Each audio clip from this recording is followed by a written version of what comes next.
સૂત્રાપાડાના બરુલા ગામે તળાવમાંથી માટી ચોરીનો કૌભાંડનો મામલો. ગીર સોમનાથ જિલ્લા કલેક્ટર દિગ્વિજયસિંહ જાડેજાએ આપ્યા કડક તપાસના આદેશ. જોખમી સ્થિતિમાં ફેરવાયેલ તળાવનું યુદ્ધના ધોરણે મરામતનું કામ ચાલુ કરાયું. ક્ષતિગ્રસ્ત પાળને મરામત કરવા માટે યુદ્ધના ધોરણે કામગીરી.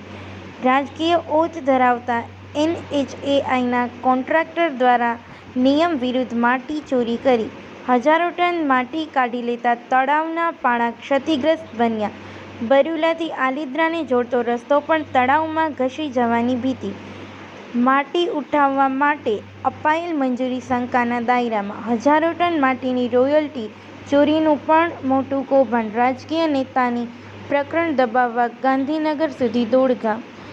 તપાસમાં મોટા કૌભાંડનો પર્દાફાશ થવાની સંભાવના. જિલ્લા કલેક્ટર દ્વારા DDO પાસેથી અહેવાલ મંગાવ્યો. રાજકીય ઓથ ધરાવતા ભૂમાફિયાઓમાં ફફડાટ. રિપોર્ટર જગદીશ આહિર તલાલા. જે તળાવમાં જે ખોદકામથી જે એનો પાળો અને બાજુનો જે રસ્તો છે એ ભયજનક થઈ જવાથી જે એના ઇન્ચાર્જ ડેપ્યુટી એન્જિનિયર છે એને તાત્કાલિક અસરથી સૂચના આપી અને પ્રથમ જે એનો પાળો છે એને રિપેર કરવા માટે જે કાંઈ સેન્ડબેગ કે બીજી કોઈ પણ જે રેમેડી હોય એ ટેકનિકલી જોઈ કરવાની અને રસ્તો છે એને મજબૂત કરવાની સૂચના આપી છે. અમારા SDMને અમે સૂચના આપી છે કે આનું સુપરવિઝન કરવું અને આ કામગીરી ખૂબ સારી રીતે થાય અને ભવિષ્યમાં હજી તો પહેલો વરસાદ છે, હજી 2 મહિના વરસાદ રહેવાનો છે, તો આ તળાવને કે પાળાને કે એનાથી કોઈ ગામને નુકસાન ના થાય એની પૂરતી તકેદારી રાખવાની સૂચના આવી છે. યુદ્ધના ધોરણે આ કામગીરી પૂરી કરી અને એનો અહેવાલ પણ લેવામાં આવશે. ત્યારબાદ જે કાંઈ પણ આમાં જે ક્ષતિઓ જે કાંઈ થઈ છે કે ભાઈ જે આપના માધ્યમથી ને બધાથી અમને એના મળે છે તો એની ઊંડી તપાસ કરી અને જે કાંઈ પણ પગલાં લેવાનું થાય એ માટે DDO શ્રીને જણાવવામાં આવશે.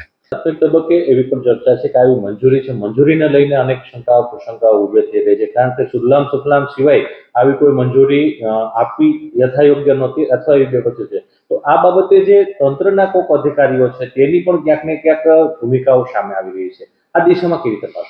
એ જ મેં જિલ્લા કક્ષાએ રૂબરૂ બોલાવીને એ જ સૂચના આપી હતી કે એક તો આ રિપેરિંગ કરાવો ને બીજું આ બાબતને ઊંડા ઉતરીને જે કાંઈ પણ એને ફાઇલ કે રેકર્ડ જે ઓફિસમાં હોય એનો અભ્યાસ કરી અને મંજૂરી આપી છે, વિભાગની મંજૂરી આપી છે, કઈ રીતે આપી છે, ક્યાં ધારાધોરણ હેઠળ આપી છે એની તપાસ કરી અને જે કાંઈ પણ ચોખ્ખો એમાં કસરો છે તો 100% પગલાં લેવામાં આવશે.